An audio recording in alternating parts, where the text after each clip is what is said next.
Friends, welcome back to my channel. आज हम लोग TRE 3 का क्वेश्चन पेपर करेंगे। जो PPSC द्वारा क्वेश्चन पूछा गया था TRE 3 में, उसको हम लोग आज सॉल्व करने वाले हैं। आप लोग जैसा कि यहाँ पे देख सकते हैं, ये 21 जुलाई 2024 में जो क्वेश्चन पूछा गया था क्लास 9-10 के लिए, उसका क्वेश्चन पेपर है। ठीक है, क्लास 9-10 के लिए जो पूछा गया था ये उसका क्वेश्चन पेपर है जो हम लोग आज सॉल्व करने वाले हैं। 3 पेपर हम लोग सॉल्व कर चुके हैं PYQ। अगर आप लोग नहीं देखे हैं तो प्लेलिस्ट लगा दिया जाएगा लास्ट में वीडियो के। आप लोग वीडियो के लास्ट में जाके देख सकते हैं। वीडियो को पूरा ज़रूर देखिएगा। और चलिए करते हैं हम लोग सॉल्व क्वेश्चन। ये एटा पब्लिकेशन का बुक है, तो आप लोग लेना चाहते हैं तो ले सकते हैं, लेकिन इसमें गलती भी बहुत सारा है। आप लोग वीडियो से ही कंप्लीट कर लीजिए तो ही अच्छा रहेगा। पूरा सेट हम लोग कंप्लीट कर चुके हैं और हम लोग PYQ उसी बुक का कर रहे हैं। तो चलिए फर्स्ट क्वेश्चन क्या पूछा गया। फर्स्ट क्वेश्चन पूछा गया, नाद शब्द में 9 अक्षर से तात्पर्य क्या है। तो नाद शब्द जो है, इसमें जो 9 अक्षर हैं, ये आपको इसका तात्पर्य हो जाता है प्राण वायु। ठीक है। मध्यम स्वर की कितनी श्रुतियाँ हैं, पूछ रहा है मध्यम स्वर की कितनी श्रुतियाँ हैं। तो मध्यम स्वर की 4 श्रुतियाँ हैं। फिर है, निम्न में से किस ग्रंथकार ने विकृत स्वरों की संख्या 5 बताई है। तो किस ग्रंथकार ने विकृत स्वरों की संख्या 5 बताई है। तो ये हैं वेंकटमुखी बताए हैं। फिर है, मंद्र सप्तक के स्वरों का उत्पत्ति स्थान है। मंद्र सप्तक जो है, इसका स्वर का उत्पत्ति स्थान कहाँ से माना गया, किस स्थान से।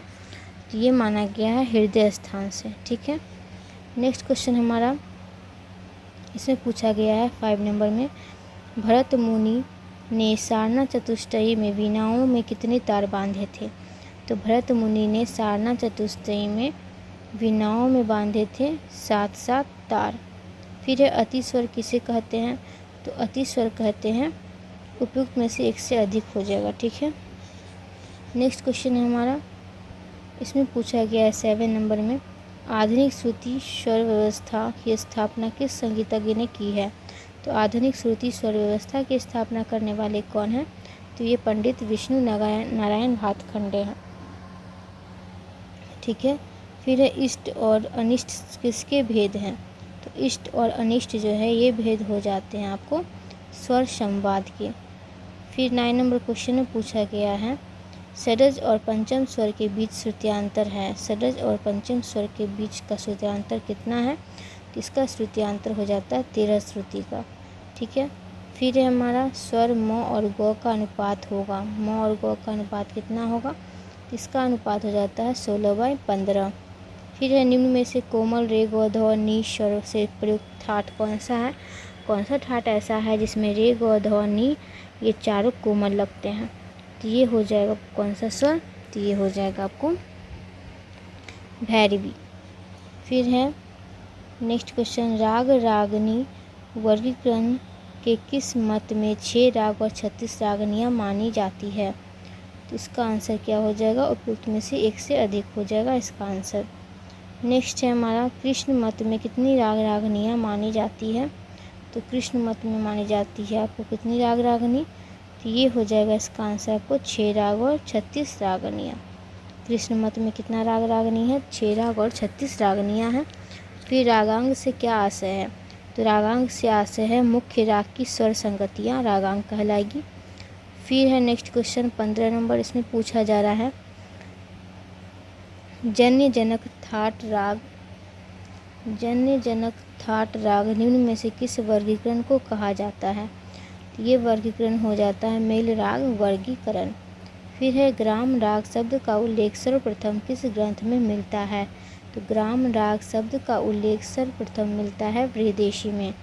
फिर है, निबद्ध गान के अंतर्गत निम्न में से क्या आता है। तो निबद्ध गान के अंतर्गत उपयुक्त में से एक से अधिक आ जाएगा। ठीक है।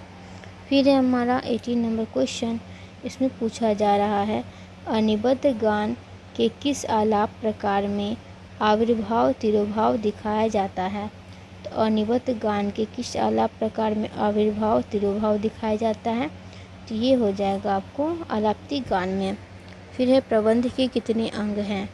प्रबंध के अंग हो जाते हैं 6।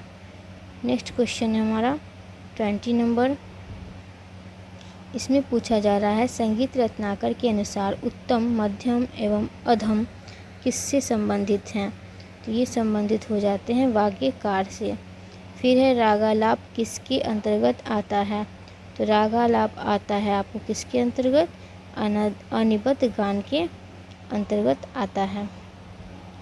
फिर है हमारा 22 नंबर क्वेश्चन। इसमें पूछा जा रहा है ग्वालियर घराने के कलाकार, ग्वालियर घराने के कलाकार कौन है। तो ये हो जाते हैं कौन, आपको उपयुक्त में से एक से अधिक हो जाएगा, ठीक है।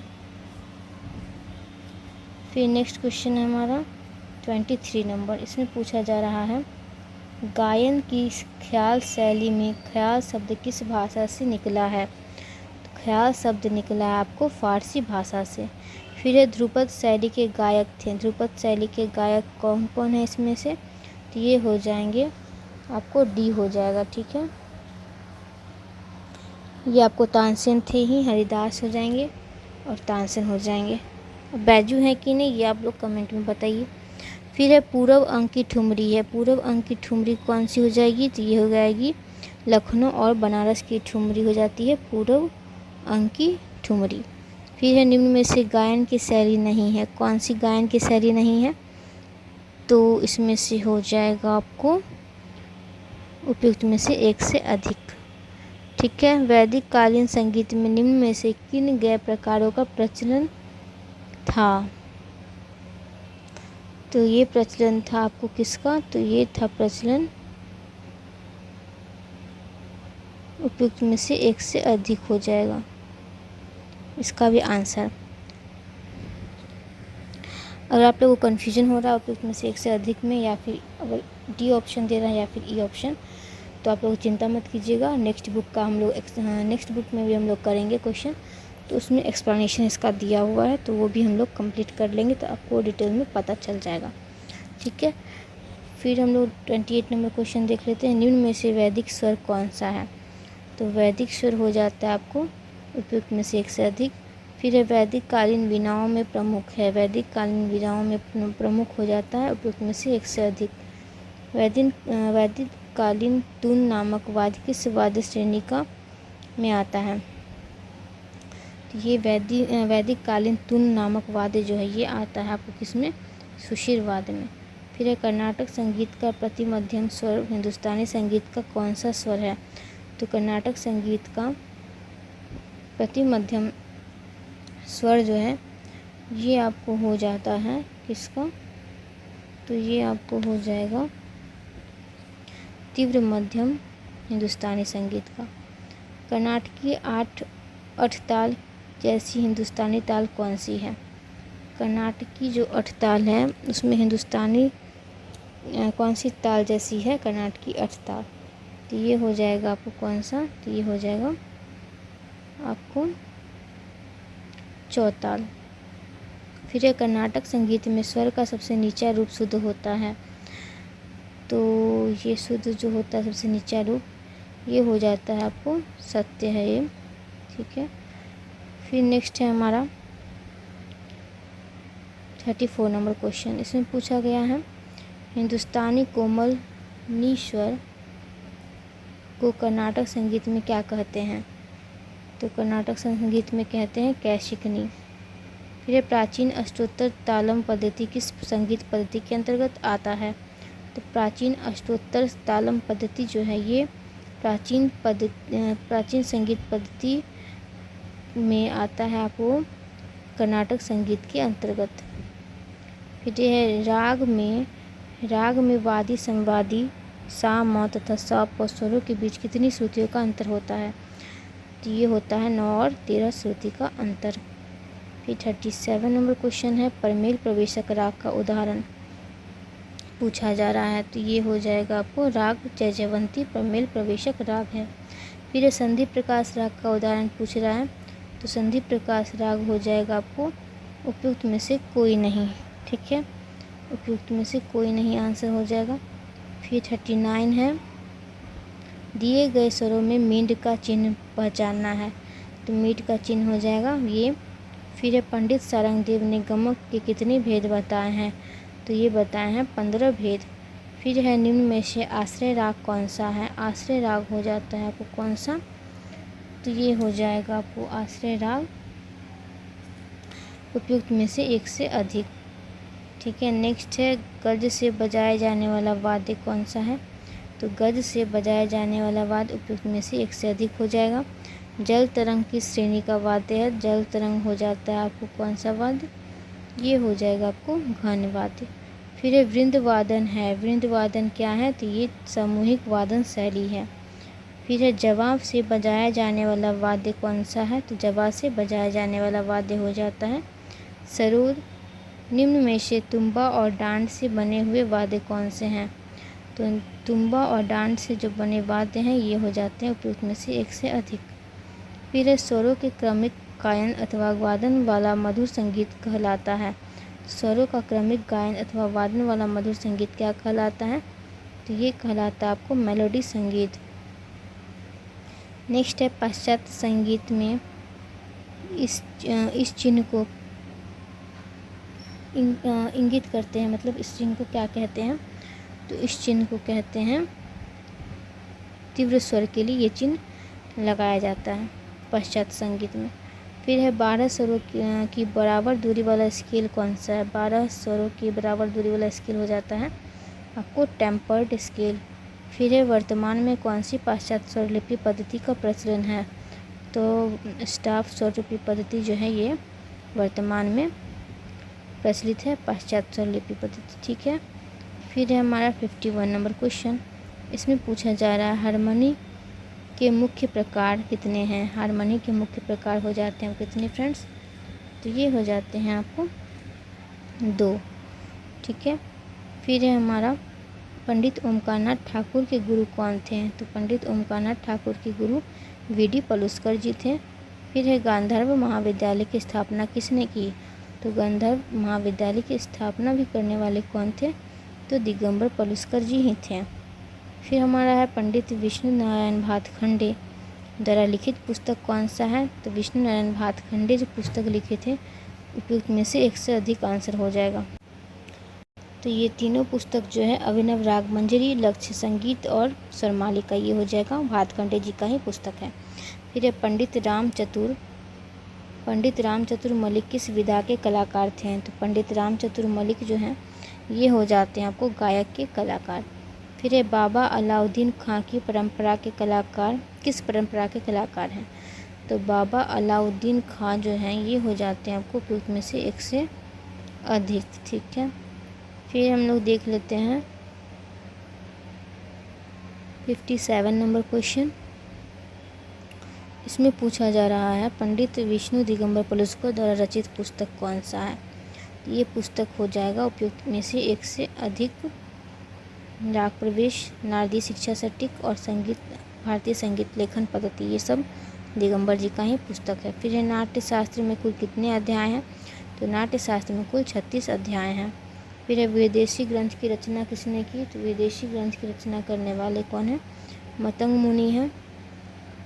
60 नंबर क्वेश्चन है सप्ताध्यायी ग्रंथ किसे कहते हैं। तो सप्ताध्याय कहते हैं संगीत रत्नाकर को। फिर है राग तरंगिणी ग्रंथ का रचनाकाल कौन सा है। तो राग तरंगिणी ग्रंथ का रचनाकाल हो जाता है कौन सा, तो 15वीं शताब्दी हो जाएगा। ठीक है, 61 का बी हो जाएगा। नेक्स्ट है हमारा 62 नंबर क्वेश्चन। इसमें पूछ रहा है निम्न में से किस ग्रंथकार को निसंग के नाम से भी जाना जाता है। निसंग के नाम से किनको जाना जाता है फ्रेंड्स, तो निसंग के नाम से जाना जाता है किसको, पंडित शारंग देव को ही। फिर है वर्तमान में नाट्य शास्त्र ग्रंथ के कितने संस्करण उपलब्ध हैं। तो वर्तमान में उपलब्ध हैं आपको 4 संस्करण ही। फिर तार सप्तक में राग दरबारी कानरा को गाने बजाने में कौन सा राग की छाया दिखने को मिलती है। तो ये हो जाएगी आपको 64 में अराना। फिर निम्न में से मध्यमवादी राग कौन सा है। मध्यमवादी राग हो जाता है राग बहार। फिर राग शुद्ध कल्याण में किन रागों का मिश्रण है। तो राग शुद्ध कल्याण में मिश्रण हो जाता है भोपाली और यमन का। फिर हमारा राग श्री एक राग का प्रकार है, किस राग का प्रकार है, तो ये हो जाता है संधि प्रकाश राग है, राग श्री। फिर राग शंकरा के शास्त्रीय परिचय के बिंदु हैं, तो राग शंकरा के शास्त्रीय परिचय के बिंदु में क्या आ जाएगा, तो ये हो जाएगा उपयुक्त में से एक से अधिक, ये सब सही हो जाएगा। फिर है 69 नंबर क्वेश्चन, ताल। एक ताल में शास्त्रीय परिचय के निम्न बिंदु हैं, तो एक ताल में हो जाएंगे आपको 12 मात्रिक ताल, एक ताल, ठीक है। फिर है ताल। त्रिताल में धा वर्ण का प्रयोग कितनी बार हुआ है, धा वर्ण का प्रयोग हुआ है 6 बार त्रिताल में। फिर है हमारा 71, निम्न में से एक खाली और 3 ताली से युक्त ताल कौन सा है, तो एक खाली 3 ताली होता है किसमें, उपयुक्त में से एक से अधिक, आंसर हो जाएगा। कुवार लय कहते हैं, कुवार लय किसे कहते हैं, तो 5/4 को, 5/4 को कुवार लय कहते हैं। 1 होल 1/2 की लयकारी कही जाती है, कौन सी कही जाती है, 1.5 गुण लयकारी कही जाती है। फिर 74 नंबर क्वेश्चन, पश्चात स्टाफ नोटेशन में 11 रेखाओं के समूह को क्या कहा जाता है, पश्चात स्टाफ नोटेशन में 11 रेखाओं के समूह को कहा जाता है ग्रेट स्टेप। फिर है पश्चात संगीत में इस तरह के चिन्ह को का संकेत करता है, ये चिन्ह जो है ये क्या संकेत करता है, तो ये संकेत करता है आपको क्वार्टर नोट का। फिर राग छायानट एवं कामोद में भिन्नता क्या है, तो इसमें भिन्नता हो जाती है वादी संवादी का। फिर है नैकवा गीत कौन से संप्रदाय के लोग गाते हैं, तो नैकवा गीत जो गाते हैं ये तेली संप्रदाय के लोग गाते हैं। फिर 78 है हमारा, 78 में पूछा जा रहा है झलकुरिया गीत प्रकार है, झलकुरिया गीत जो है कैसा प्रकार है, किसका प्रकार है, तो ये हो जाता है चैती का ही प्रकार। निम्न में से असत्य कथन कौन सा है, तो असत्य हो जाता है राग मियाँ मल्हार सारंग अंक का राग है, ये गलत हो जाएगा। फिर है पश्चात स्टाफ नोटेशन में 3 मात्रा में 2 स्वरों का प्रयोग क्या कहलाता है, तो पश्चात स्टाफ नोटेशन में 3 मात्रा में 2 स्वरों का प्रयोग कहलाता है क्या, तो ये ड्यूप्लेट कहलाता है। आज के वीडियो के लिए बस फ्रेंड्स इतना ही। वीडियो अच्छा लगा हो तो एक लाइक कर दीजिएगा, चैनल को सब्सक्राइब कर लीजिएगा। मिलते हैं नेक्स्ट वीडियो में, तब तक के लिए अपना ध्यान रखिएगा। कोई प्रॉब्लम हो तो कमेंट कीजिएगा।